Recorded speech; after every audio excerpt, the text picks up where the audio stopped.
O sea, Veamos realmente si los datos del paro que hemos conocido esta mañana, Julio, son tan buenos como nos intenta vender el Gobierno. Y para ello tenemos conexión en directo con Juan Iranzo. Juan, muy buenos días. Buenos días, encantado de estar con vosotros una vez más en este magnífico programa. Ay, qué majo eres, Juan. Qué generoso eres con nosotros. Simplemente soy objetivo, digo la realidad. Y en esa realidad, ¿cuál es la realidad hoy en día del mercado laboral en España? Pues la verdad es que tiene bastante poco que ver con esas cifras que se han anunciado hoy con tantas alaracas. Efectivamente, se ha producido un fuerte incremento del empleo como consecuencia del efecto estacional de Semana Santa, evidentemente. Hay que tener en cuenta además que la mitad de los nuevos empleos se ha generado en la hostelería, que es precisamente la actividad que está más vinculado con esta situación coyuntural de la Semana Santa. Pero hay que analizar con mucho más detalle el mercado de trabajo y no llegaríamos a datos tan exitosos. En primer lugar, hay que poner de manifiesto que trabajamos más personas, pero trabajamos menos horas. Hoy, precisamente, se ha publicado el Índice Internacional de su Actividad del Empleo, que lo que hace es analizar y medir a aquellos trabajadores que quieren trabajar más horas porque consideran que su jornada laboral es excesivamente baja y que, por tanto, su remuneración también lo es. Lideramos los países de la Unión Europea. El 5,6% de nuestros trabajadores querría trabajar más horas porque se encuentra en su actividad, cuando la media europea está en el 2,6%. De tal manera que ese es el primer asunto que hay que tener en cuenta clarísimamente. Precisamente la encuesta de población activa correspondiente al primer trimestre del pasado ejercicio, es decir, del 2025, ponía claramente en evidencia que el mercado laboral se estaba deteriorando significativamente, lo que era coherente con la propia desaceleración de la actividad económica, del Producto Interior Bruto, como ha ratificado el INE.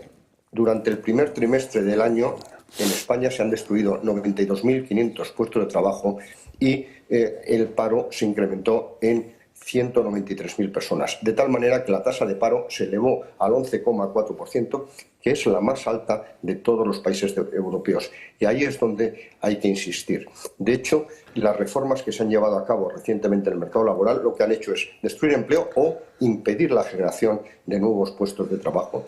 La subida del salario mínimo interprofesional es 64% desde que Pedro Sánchez accedió al gobierno.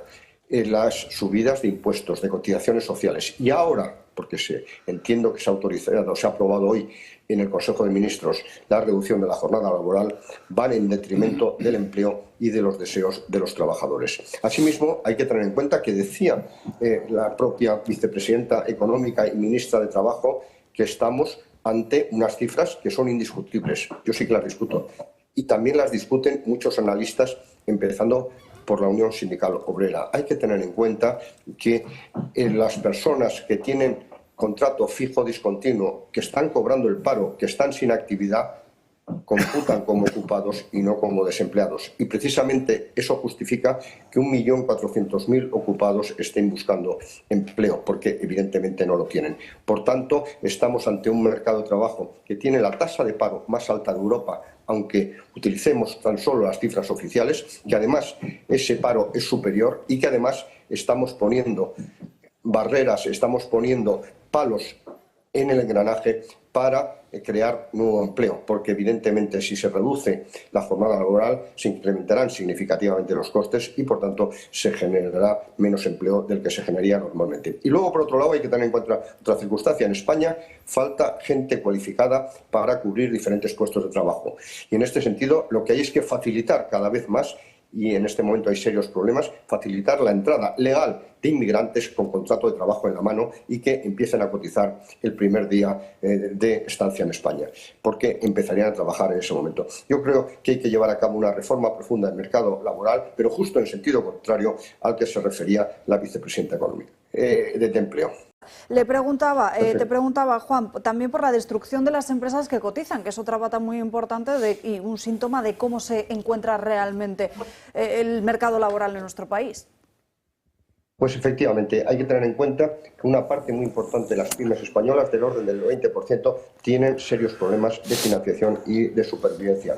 Y en este sentido, todas las medidas a las que me refería anteriormente y que entiendo que se han podido escuchar sin problemas todas estas medidas de salario mínimo interprofesional, de incremento de los costes fiscales, laborales en general, etcétera, que van en detrimento de la empresa. Y además hay muchas empresas, para más INRI, por denominarlo de alguna manera que se entienda perfectamente, muchas empresas que trabajan para el sector público y que no han podido trasladar, no han podido indexar los precios, trasladar al precio ese incremento de los costes impuesto por el propio sector público, por el propio gobierno, de tal manera que ha ido contra sus márgenes. Y como muy bien dices, por lo menos 70.000 empresas pueden desaparecer a lo largo del ejercicio 2025. Hay que poner de manifiesto que cada vez más la actividad empresarial privada está siendo dificultada por el gobierno. Y hoy tenemos un hecho muy relevante, esa famosa encuesta, referéndum, o como lo queramos llamar, sobre la OPA del BBV sobre el Sabadell, y yo estoy en contra de la OPA como accionista del Sabadell, pero en cualquier caso es intolerable que el sector público interfiera en las decisiones de los agentes privados. De manera que en general la actitud del sector público va en contra de la iniciativa privada y sobre todo de las pymes, tal y como ayer Gerardo Cuerva manifestaba perfectamente en un acto público de presentación de su candidatura.